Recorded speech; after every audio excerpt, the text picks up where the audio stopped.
السلام علیکم ورحمۃ اللہ وبرکاتہ۔ بیان کیا جاتا ہے کہ ایک عورت نے اپنے خاوند کو اس بات پر بہت مجبور کیا کہ وہ اپنے محلے کے دکاندار سے سودا نہ خریدا کرے۔ اس نے کہا کہ وہ تو ایسا نحوست مارا ہے کہ سارا دن اس کے منہ پر مکھیاں بھنکتی رہتی ہیں، کوئی گاہک بھول کر بھی اس کی دکاندار سے سودا نہیں خریدتا۔ بیوی کی یہ بات سن کر ذی شعور شوہر نے کہا کہ تمہیں اپنے محلے کے دکاندار کے بارے میں ایسی باتیں نہیں سوچنی چاہیے۔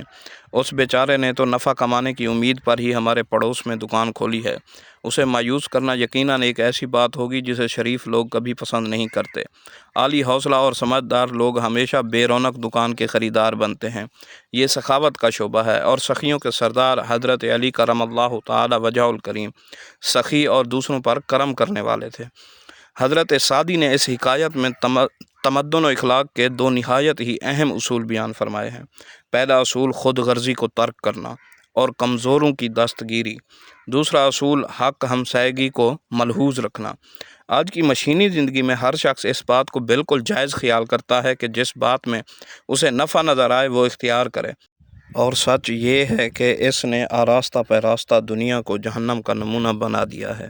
اس کے مقابلے میں صحیح انسانی اخلاق یہ ہے کہ اپنے فائدے سے پہلے دوسروں کا فائدہ سوچا جائے، اور اس سلسلے میں اگر کچھ قربانی بھی دینی پڑے تو اس سے گریز نہ کریں۔